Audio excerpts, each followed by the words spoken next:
Did you know suicide is the second leading cause of death among college-age students? Hello, my name is Alex Cruz, and today I will be talking about a communication campaign that will help students recognize signs and symptoms of mental health and give them techniques and resources to deal with them. Now you may ask yourself, how is this relevant to me? According to a University of Michigan study on suicide, 1 out of every 4 students know someone that has committed suicide, and 2 out of 5 students know someone that has attempted suicide. So in your average class of about 40 other classmates, 16 of them may attempt suicide at least once in their college years. So during this presentation, I will educate you on some of the causes of mental health issues and help identify challenges that students face when seeking help. I will help recognize when you yourself or others may be going through a challenging time and nearing a mental health breakdown. I'll also introduce you to a program called Mental Health First Aid. First, I want to talk about mental health issues and suicide among college students. In a recent Healthy Mind study published in the Journal of Affective Disorders, they stated that during the years 2020 to 2021, more than 60% of college students met the criteria for at least one mental health problem. These mental health problems can be related to anxiety, depression, relationship problems, stress, family issues, adjusting to a new environment like coming to college, loss of family, friends, or a job, and then also academic performance. In the 1980s, a study was conducted by the Big Ten universities. It showed that 7.5 out of 100,000 students die from suicide each year.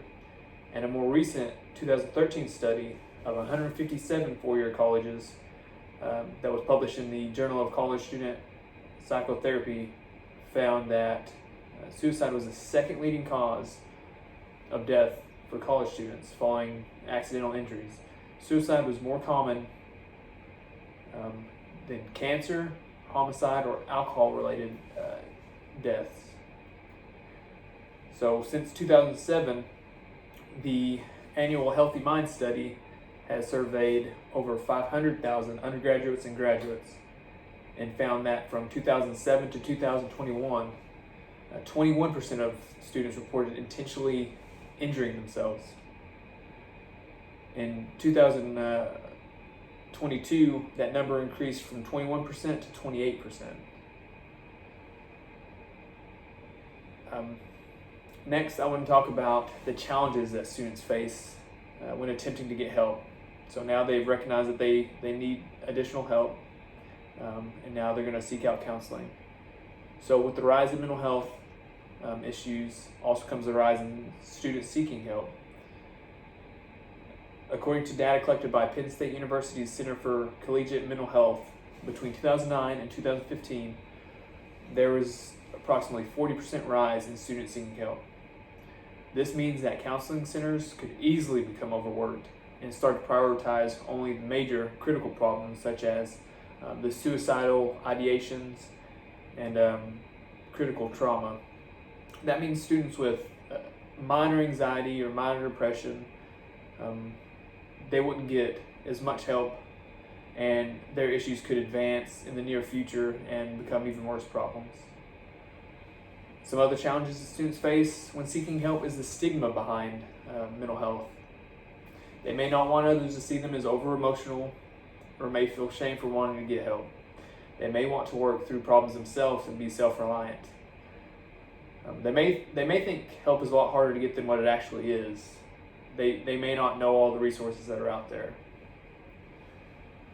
So now that I've talked about mental health, suicide, and some challenges that students face when attempting to seek help, I want to talk about ways to identify students needing help, or even yourself if you need help. Some of the things you can look out for include, say your friend's feeling sad or feeling down more often, and he's just in an extreme slump. So he has extreme mood changes. So he may go from being really happy and excited one day, and then The next day he's real sad and isolated, doesn't want to hang out with anyone, doesn't want to go eat, doesn't want to do anything like that. So that's a sign you can look out for. Another sign would be someone starting to drink or use alcohol or drugs to where it's interfering with their daily lives, their daily habits. They're skipping class because they've been up drinking the night before, or they're drinking during the day. Those are other signs that you can look out for. Another sign could be someone's changing their eating habits. They can go from eating a normal amount to not eating anything or skipping meals, and you invite them to go do things, go to eat, go to chow, and they just refuse. They're not hungry at all. So that's another symptom and sign that you can watch out for. They could also just lay around and spend most of their time in bed, not want to get up, not want to go out and do things, not want to socialize. That's a very common sign of severe depression. Last sign I want to talk about is joking about suicide. They may make comments about people not missing them if they died, or they may make jokes like, "Oh, I spilled this food, or I spilled this drink. I might as well go kill myself." Just silly jokes like that. And these are ways that people are testing how people will react and see what someone might say or do if they mention suicide or if they brought that up. So those are some of the signs that you can watch out for.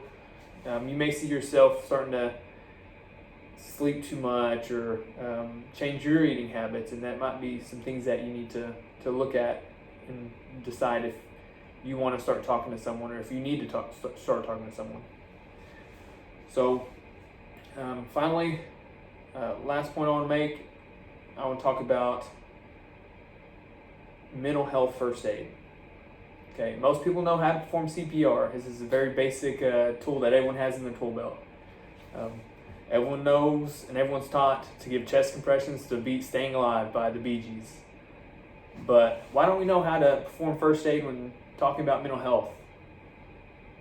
The program I want to talk about is called Mental Health First Aid. And Mental Health First Aid Action Plan, you start by assessing the risk for suicide or harm. This is done by looking for those signs and symptoms that I've previously mentioned. Okay, so then the next step is listening non-judgmentally. Okay, the Mental Health First Aid Program teaches you to use verbal and non-verbal skills to have an open conversation with the person in need. So once you've done that, next you want to give reassurance and information. Here you want to approach conversation with respect and never put blame on the person, the individual that you're trying to help.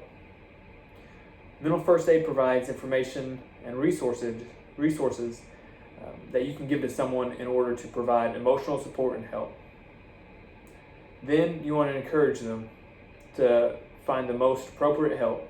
It could be professional help, whether it's a school counselor, a private counselor, self-help, encouraging them to meditate or write in a journal or talk to someone, or any other support strategies that are appropriate.